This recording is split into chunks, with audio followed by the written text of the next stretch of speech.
From the land of 10,000 lakes and just as many heartaches, welcome to the 301 Show. We're here to celebrate, commiserate, and maybe, just maybe, see a Minnesota team win it all. Whether you're dreaming of a Vikings Super Bowl, reliving the glory days of the Twins, or still recovering from the Timberwolves roller coaster, we've got you covered. This is the 301 Show, where the North remembers and the passion never fades.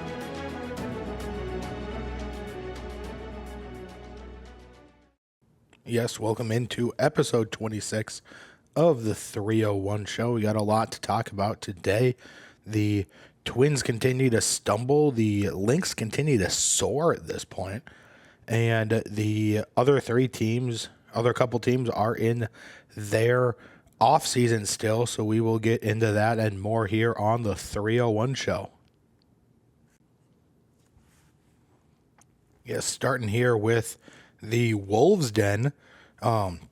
Got some massive moves here for the Timberwolves. We'll go over 5 of them here, and then we'll get into the Lynx being, again, still one of if not the best teams in the WNBA. But let's start with the moves that the Wolves have made this offseason so far. They had that started off with last Friday night. Naz Reid opted out of his player contract or player option, and then signed a 5-year deal worth $125 million. So it's a AAV of $25 million. That'll be what he is making on average per year on this contract. So again, it would have been, riots maybe if Naz Reid didn't resign or they didn't bring back Naz Reid. Absolute fan favorite, might be the biggest fan favorite player here in the Twin Cities for the Timberwolves. Moving on then to, I think it was Sunday. The big news was that Julius Randle signed a 3-year deal worth $100 million and roughly $33 million AAV. So both Randle and Naz are back, and they continue to roll with this team now. No, I think there could be a move coming up, they sign Julius to this contract to trade him later in the offseason. I think that's a possibility, but do I think it's likely? No, I don't. I think they're going to roll back with this team, basically as constructed. There might be some depth moves here or there, but I think they're going to roll this team back one more year and have basically the same mentality that they did a couple years ago after the Rudy trade. We need to give these guys a full training camp. Because if you remember that Cat trade to New York that brought in Julius Randle and Dante DiVincenzo was a night of training camp. So this is we have now chemistry, and we have guys know where they're going to be for the entire year, and they have the confidence that they're going to be staying here in Minnesota long, maybe not super long term, but longer term here than just 1 year with their future with Minnesota being up in question. So I do think that is a fantastic thing for the Wolves, and I think that having that for an entire off season, and going into training camp, knowing that this is the core group of guys that is going to be here, I think that's fantastic. And I think that, bringing back, especially these two with Naz and Julius, I think that these two guys are such massive pieces to this organization, and they're cornerstones. Sorry about that. I'm getting more technical difficulties there, but we're back. But these Julius Randle, as I was saying, Julius Randle and Naz Reid are absolute corner pieces of this team right now. And again, I think that Conley is asking himself kind of the same question that he did with Cat last year, of do you think Julius and Nas, you can win a championship with Julius and Nas? If the answer is no, I don't think we can win a championship with those two guys. They wouldn't have brought them back. I think that, again, the same thing with Cat last year, of he got asked, do you think, he asked himself, do you think you can win a championship with Cat under this contract? And I think the answer was no. I don't think, I think if Conley thought that they could win a championship with Cat under that contract, with the way he plays, he wouldn't have dealt him. Yeah, absolutely not. I think if Cat was a absolute cornerstone piece that they needed to win a championship, then he would have kept Cat on this team. He would have. He would have found a way. He would have said, we don't, like, look at OKC with Shea. Shea's making like $71 million a year. And the OKC Thunder are like, we can find a way to win with one guy making over $70 million per year. Cat wasn't that, though. So I think Randall and Nas, I think combined, are getting less than what Cat was making, and you're paying two players that.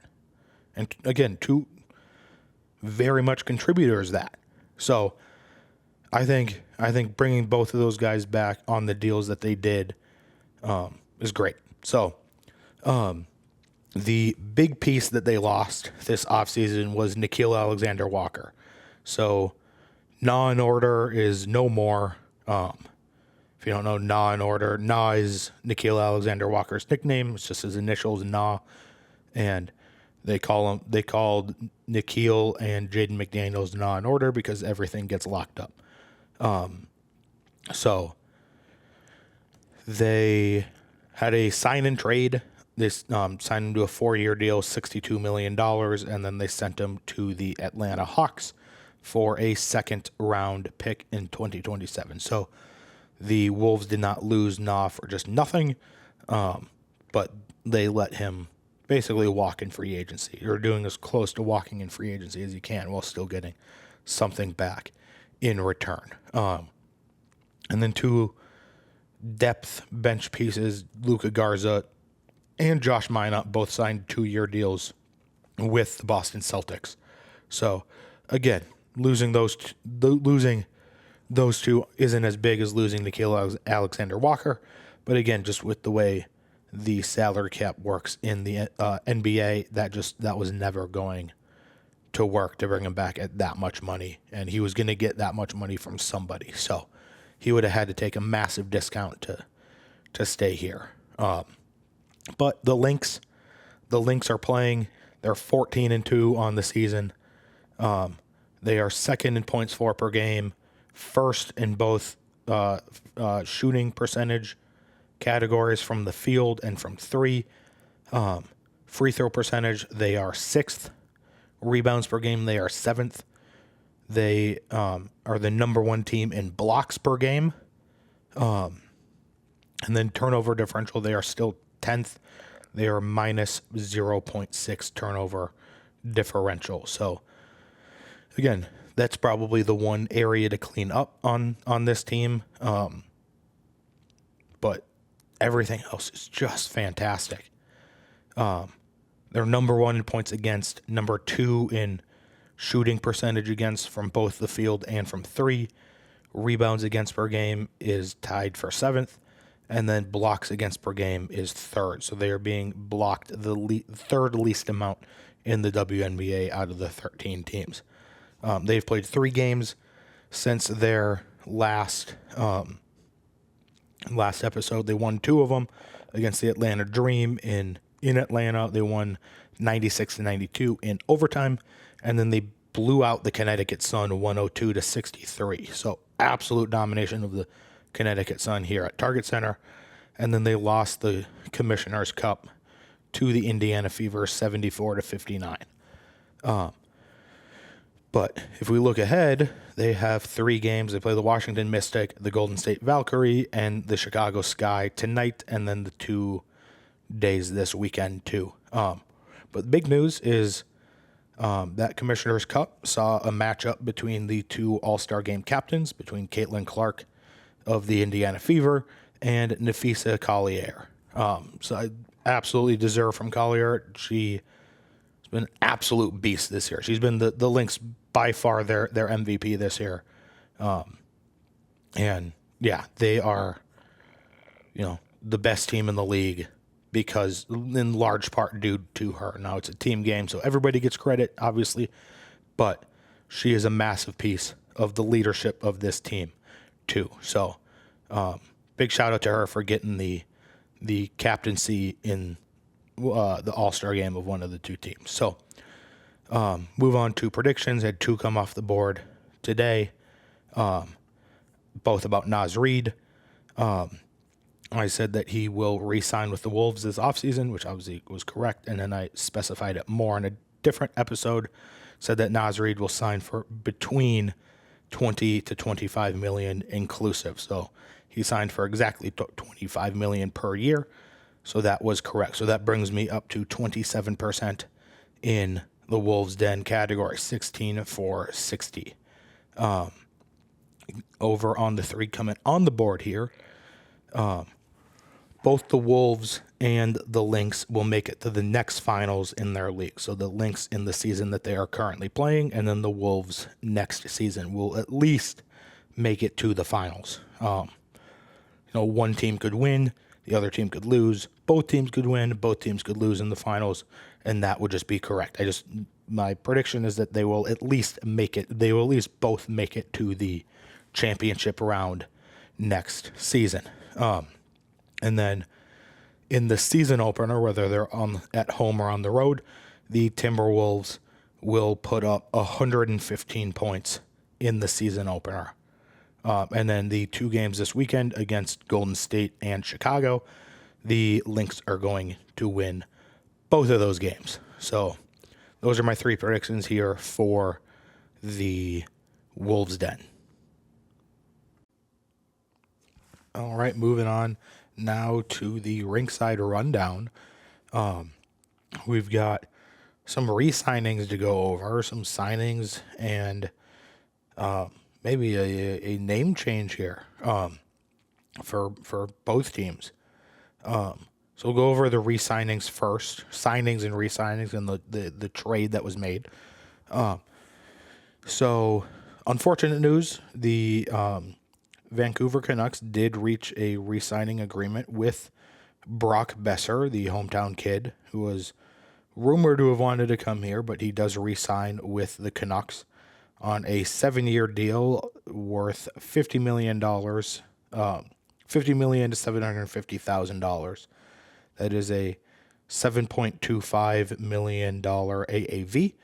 And he, will be in Vancouver for probably the next 7 years.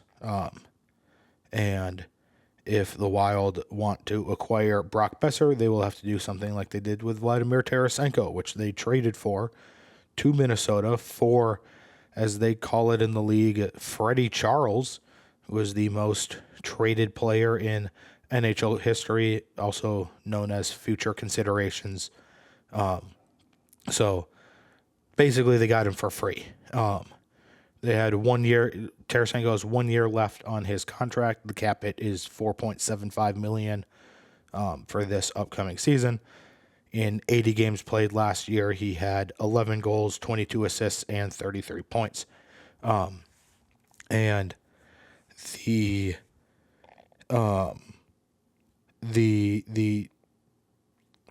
Michael Russo said on Twitter that this will take him out of the Wild, out of the Brock Besser sweepstakes, because this happened before it was announced that Besser was re-signing with Vancouver.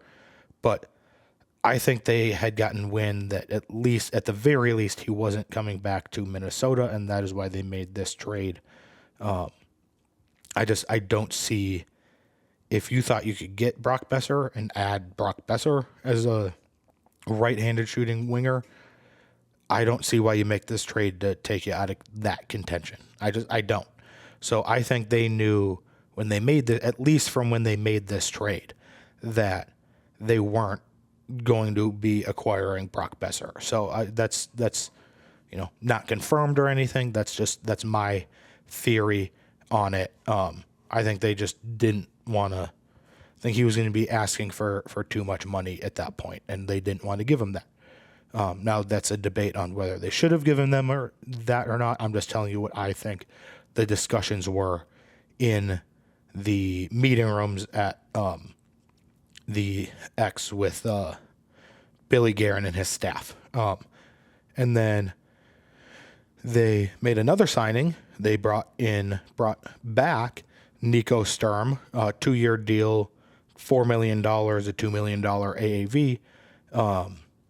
So they reunite with the German and bring him back for 2 years. Again, I saw some people mad about that, like this is your big move, and no, it's not. It might be for this offseason, but this is more of just a depth. Like, you're not expecting Nico Sturm to come in and be the secondary scorer behind Kirill. I think Boldy could very well do that if he stays consistent and stays healthy. But the staying consistent is the big if there, because he is the streakiest, if not the streakiest players on this Wild team. But when he's on, he could easily be the secondary scorer behind Kirill. Absolutely. But Nico Sturm is not going to be that. He is here to be a third or fourth line guy. And $2 million per year is not bad for a third line guy. So I don't mind this signing in a vacuum, but when it's I get it from some Wild fans, when it's your only move that you're making, except for bringing in an aging Tarasenko, I get why Wild fans would be mad, but again, just know that this isn't going to be he's not coming here to be a top line guy. So, or even a second line guy. It'd be a shame if he was gonna, ended up being a second line guy here, because that means other guys aren't performing. But that brings us on to the big question mark here of Marco Rossi. So he remains unsigned still. He's still sitting out there in restricted free agency, which again, restricted free agency is the where teams can offer Rossi a contract, and the Wild have two routes that they can take. Either they can match that contract exactly. It has to be the exact contract that the other team, that's if Rossi accepts that contract. If Rossi says, Chicago offered me this contract, I want to go play for Chicago, I'm accepting that contract. Billy Guerin can either go, no, you're coming back to play for us, we are matching that contract exactly. And or they have the option to say, no, you can go, but Chicago has to give us those picks. Like there's a formula for picks, compensation picks, basically, that Chicago would have to give to the Wild if Chicago and Rossi agreed to a qualifying offer. Bill Guerin was quoted as saying that they will match the qualifying offer, but they would rather make a deal with Rossi themselves. So I personally think this relationship was, business relationship was ruined basically when John Hines demoted Rossi to the fourth line in the playoffs against the Golden Knights. And I can understand why Rossi is, pissed off about his time here in Minnesota. So I we'll see what happens with that.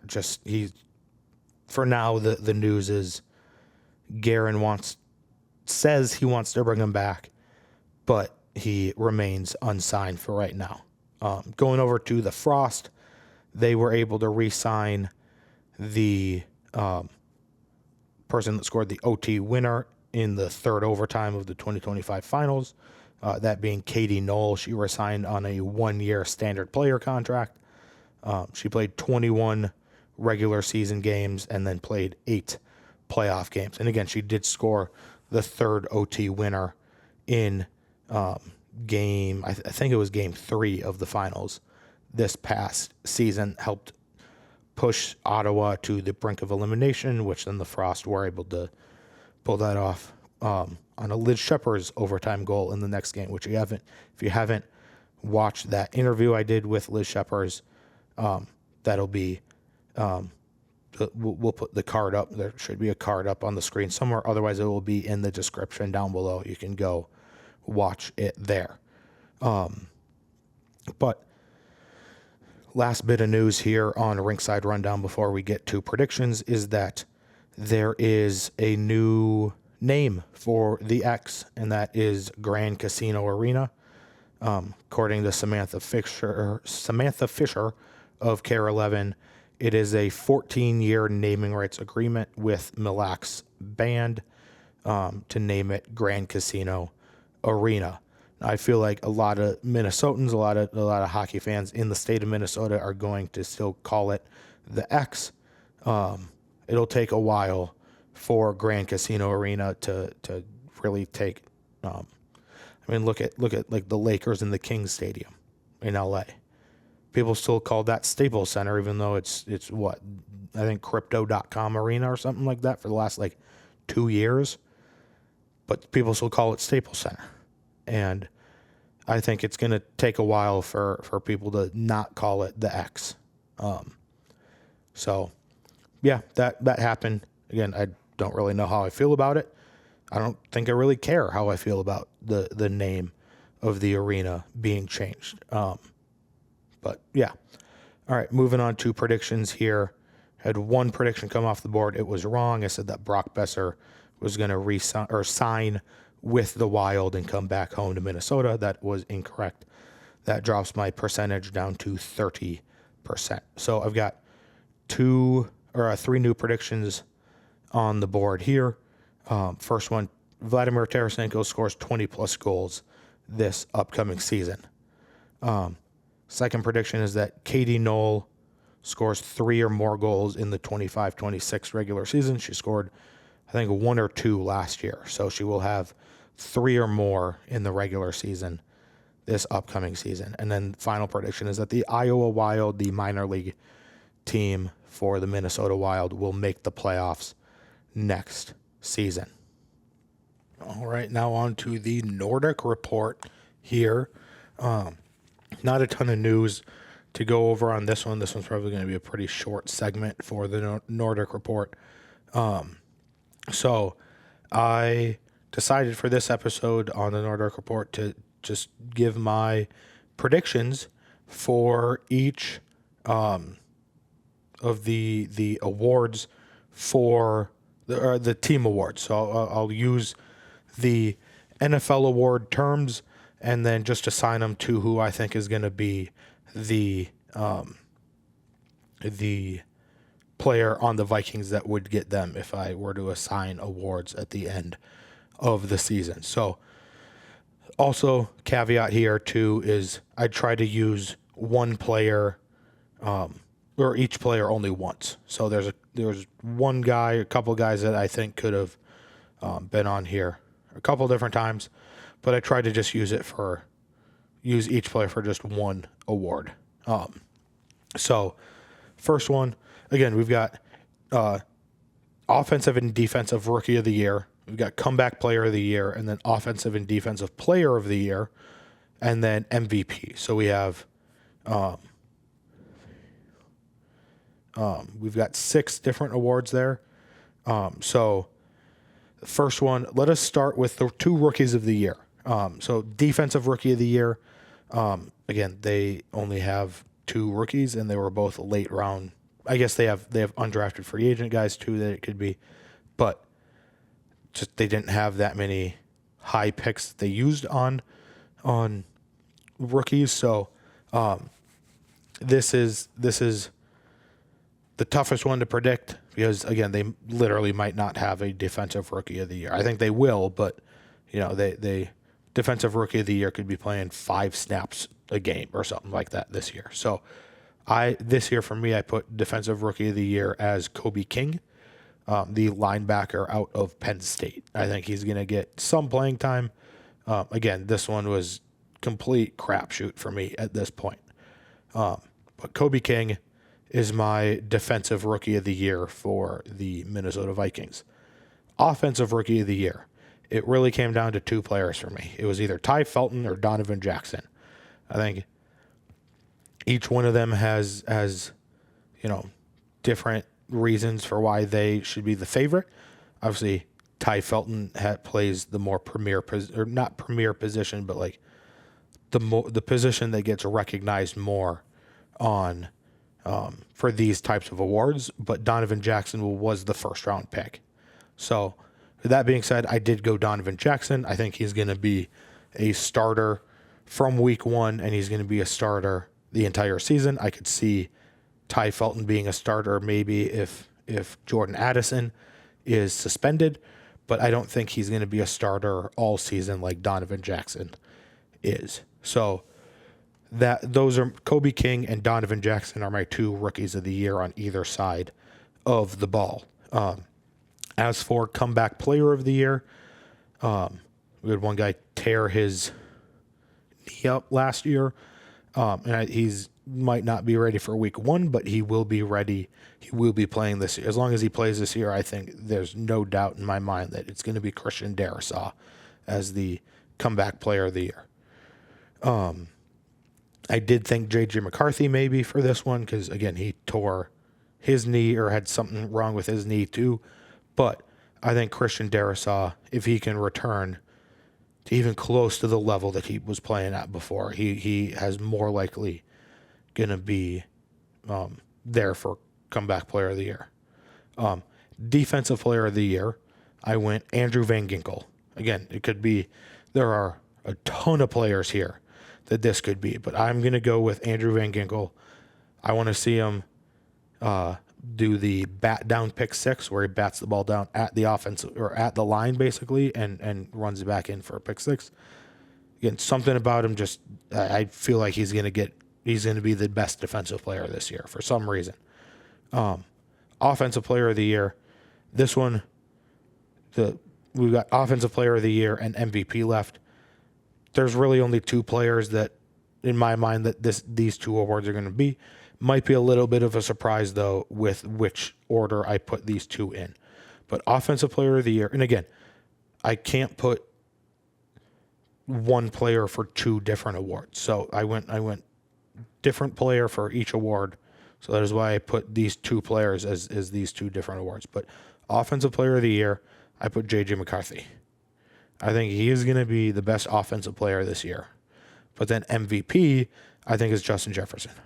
I think even if he doesn't have the numbers, he is going to be double teamed or triple teamed and leave other guys open. And to me, again, MVP isn't just best player. J.J. McCarthy could be the best player, which, again, if he's the best offensive player, that might have a case. But most valuable player brings the most value to the team. So I think Justin Jefferson being, even if he's a distraction for defenses, that brings a ton of value to the Vikings to get other guys open. So Justin Jefferson is my Vikings MVP. J.J. McCarthy, Offensive Player of the Year. Defensive Player of the Year, Andrew Van Ginkel. Comeback Player of the Year is Christian Darrisaw. Offensive Rookie of the Year is Donovan Jackson. And a Defensive Rookie of the Year is Kobe King.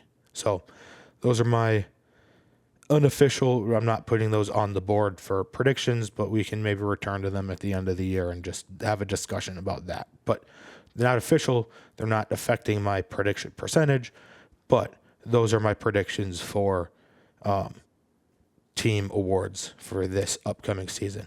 As for actual predictions here, we had none come off the board. We stay at 36%.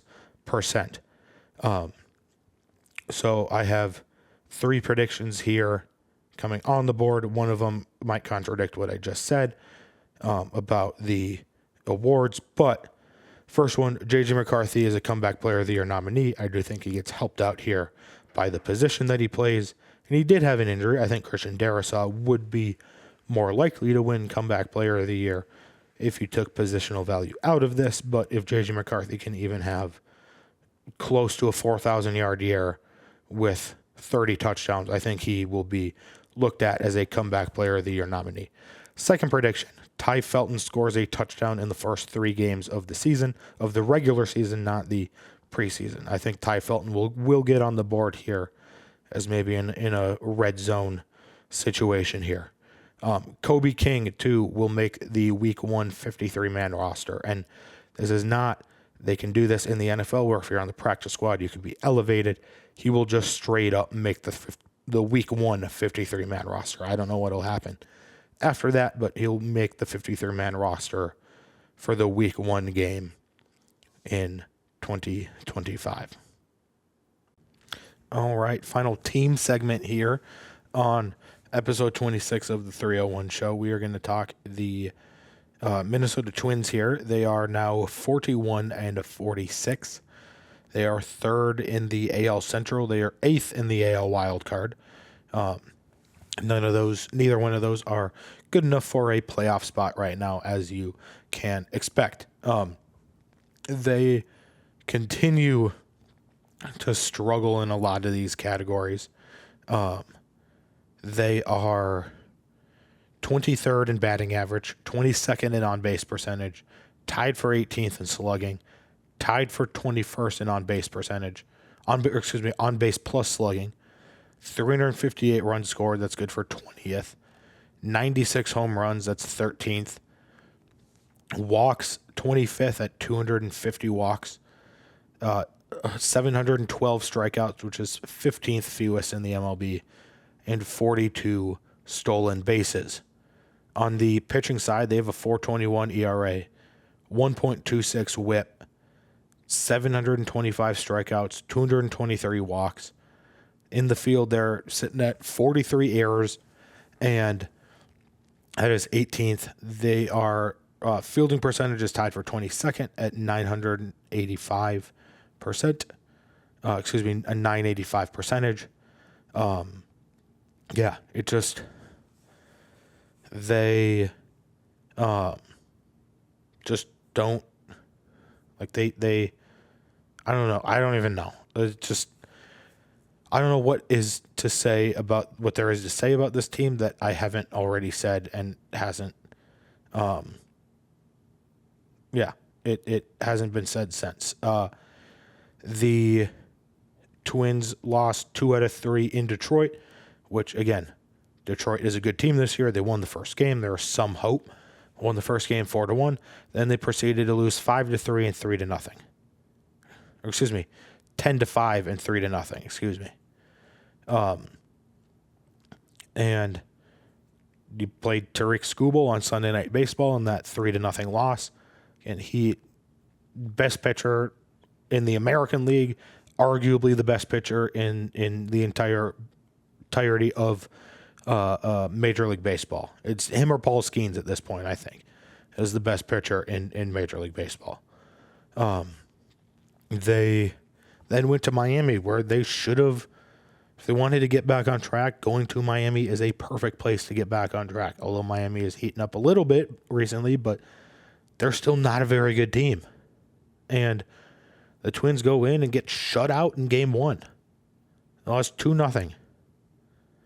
And they win game 2, 2-1. And then they win game 3 earlier today, 4-1. So that is in their last 4 games. They've played 36 innings. Last 36 innings of games of innings played. They have a combined 3 runs scored. They have 3 runs scored over 36 innings. That is awful. You're scoring 1 run every 12 innings. That is just, again, it's embarrassing at this point. It's absolutely embarrassing. Part of me doesn't even want to cover this team anymore. Because I'm saying the exact same things over and over again. Like, they have a 9-game homestand here. They play Tampa Bay, Chicago, and Pittsburgh. Tampa Bay is always a sneaky good team. Like, they always seem to find a way to hang around. Chicago's a good team this year. The Cubs. The Cubs are a good team. Chicago is one good team this year. And then Pittsburgh, again, based off of projections, we're still a ways out from it. But based off of projections, if they keep rolling the same rotation, Paul Skeens is pitching at least one of those games here at Target Field. So if you want to get down to Target Field for something, go down to watch Paul Skeens pitch. I'm probably going to, just to see Paul Skeens. But I just, yes, you are at home for 9 games now in a row. But it's frustrating when you think, hey, again, Detroit's going to be a tough series. We at least got one of those. We got one game out of those 3. Now let's go to Miami and we can win at the very least 2 out of 3 of those games. We can possibly sweep them. And then you lose 2 out of 3. And that's with Royce being back. Royce came back. Jonah Bride got DFA'd. But even with him back the last couple of games, they are 7-19 since June 4th. 7-19. That is awful. I'm going to look this up quick here and see how well some of these other teams are doing since June 4th. But 7-19 for a team that was supposed to be a playoff, if not division title contender, it's not acceptable. It's not. And again, apparently they have a bunch of debt on the books. So with that, plus with the losing, like, who is going to want to buy this team at this point? And at that point, I don't think, without new owners, I don't think this team's getting that much better.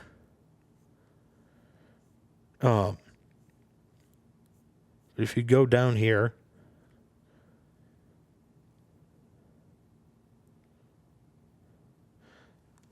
in the same time frame, since June 4th, the Chicago White Sox have 9 wins. They have 2 more wins than the Minnesota Twins. The Chicago White Sox have more wins than the Twins do since June 4th. That's again, that is so embarrassing. The White Sox set the record last year for most losses in a single season, and they didn't make any moves. And now in the same stretch, you have 2 less wins than they do in that same time frame. They have less win. They have 7 wins since June 4th. The Rockies have 8 wins since June 4th. That is so bad. That is so bad. Again, the Rockies are supposed to win, are on pace to win like not even 20 games this year, or in the 20s of games this year. It is embarrassing to be on this level with these teams. Again, as a scroller says below me, season's over at this point. I don't believe in this team anymore. I straight up don't believe in this team. And again, like I said earlier, I don't know if I even want to cover this team on this show anymore. Maybe I will, because it at least lets me get some frustration out. The Colorado Rockies this year are on pace for 37 wins. 37 wins. They are 19-67 right now. They hit 50 losses before they hit double-digit wins. They were 9-50. And the Twins have less wins than them since June 4th. In a month, they have less wins than the Colorado Rockies and the Chicago White Sox. Again, this team is going nowhere fast, and I don't know what the solution is. I don't. I thought getting Royce back was the solution. It wasn't. He's not been playing that well. But again, I don't know. I really don't. And I don't know how much more time I want to take up on this, but I don't know where to go from here. If I'm in that Twins front office, I don't know what the solution is. You can't just hope and pray for people to get healthy again. You finally have Buxton healthy, which we can. I've got a thing on Buxton here in just a second. You got Buxton finally healthy for the majority of the season so far. He was out for a week with a concussion, but other than that, he's been healthy the entire season. And this has been statistically one of the best seasons of his career, if not the best, up to this point. And you're doing nothing with it. And I think I said this last week. How many times has this Twins team said, all we need to put us over the edge, all we need for us to take that next step is if Buxton had stayed healthy and productive all year. And now you finally get that. And the rest of the team doesn't show up. It's frustrating. It is. But Buxton, absolutely, and again, this is where I don't like the fan voting for the All-Star games. This is where I don't like it. He got absolutely snubbed from the All-Star game. At least starting from the All-Star game. He should be the Twins representative at the All-Star game this year. And not because, every team gets one. He legitimately should and deserves to be an All-Star this year. That is the one bright spot on this Twins roster right now. Well, I should say one of two. They might have 2 or 3 bright spots on this roster, but it's Byron Buxton, who's going to be an All-Star. Brooks Lee looks like he's actually turned things around as of late. Brooks Lee looks like he can actually hit the ball again. And then Louis Varland looks like he has finally found his spot as a reliever here in Minnesota. He was awful as a starter. Again, nothing against Louis. I'm just trying to be honest here. He was awful as a starter the last couple of years. He is phenomenal as a back-end reliever. A 7th, 8th, 9th inning guy if Jackson Duran are tired.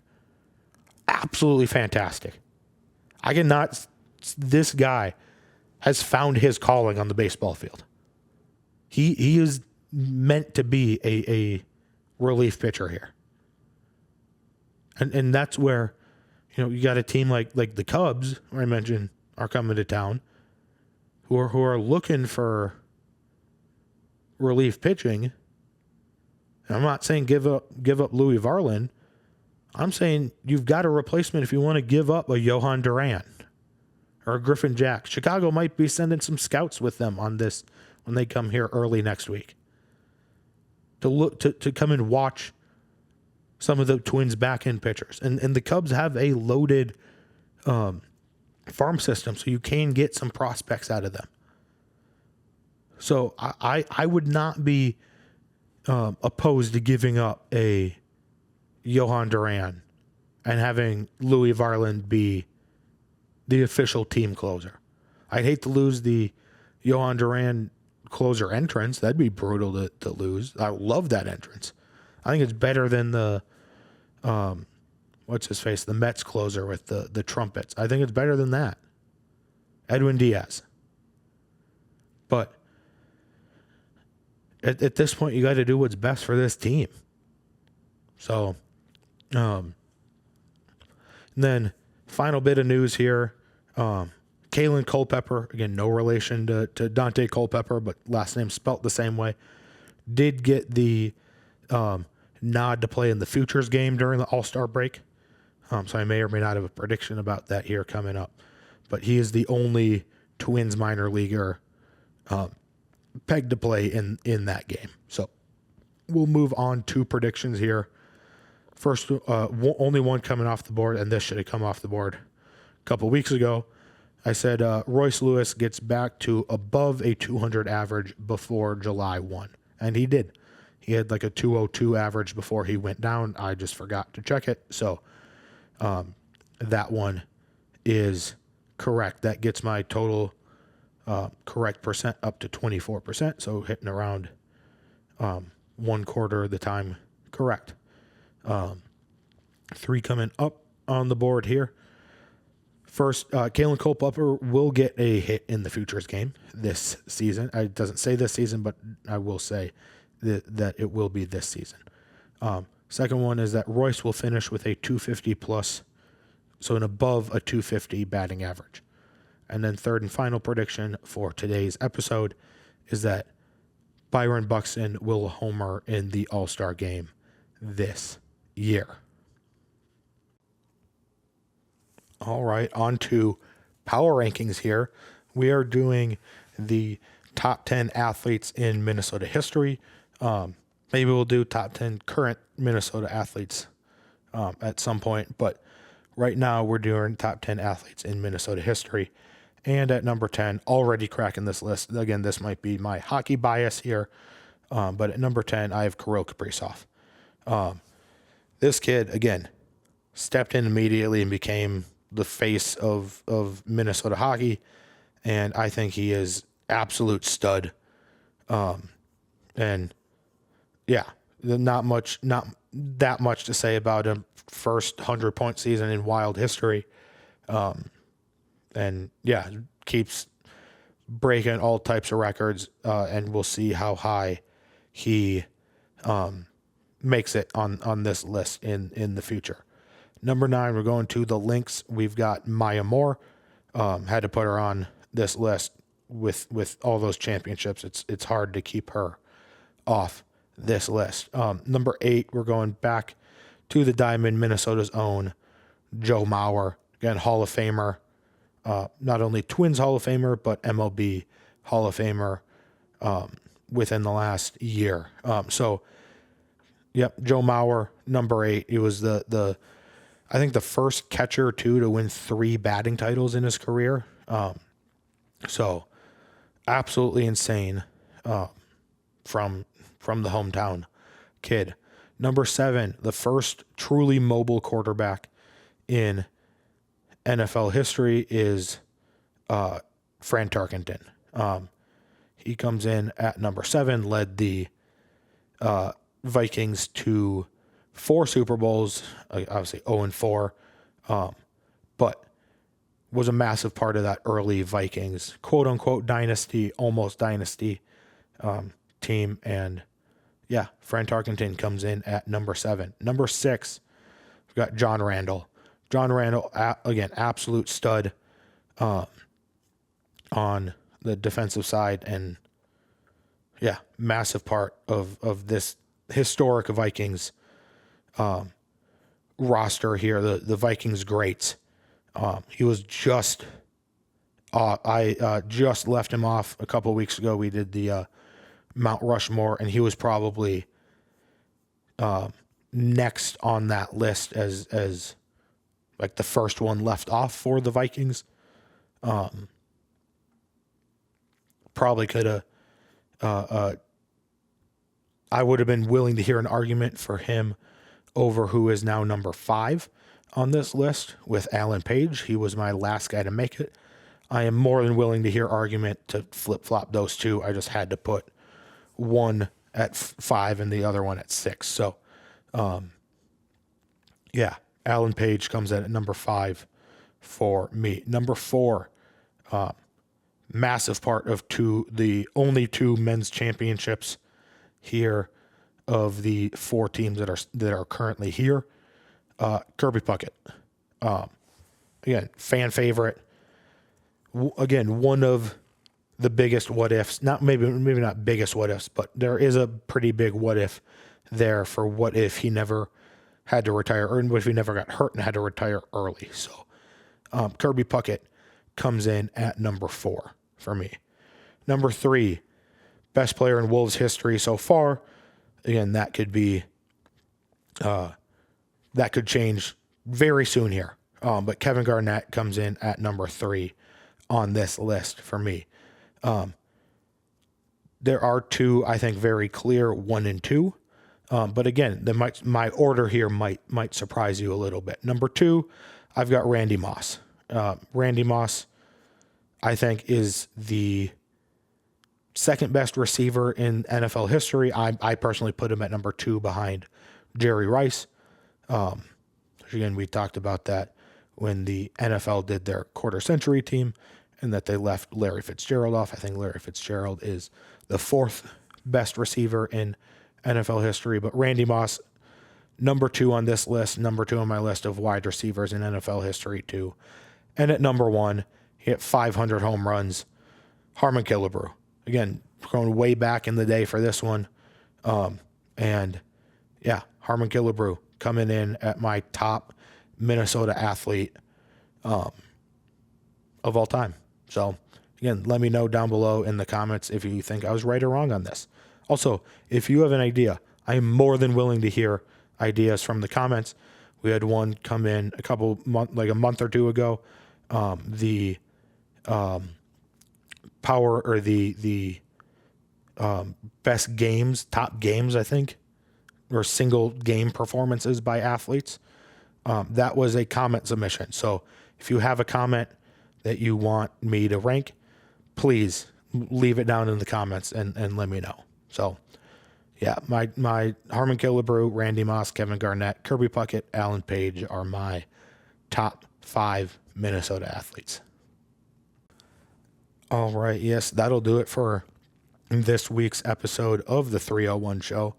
Again, leave a like, comment, subscribe to the channel. Really helps me out a lot. Again, look in the description for that interview with Liz Shepers. Also did one with Nicholas Backstrom if you haven't seen that one already. But we will see you next week for episode 28 of the 301 Show. We'll see you next time. Peace.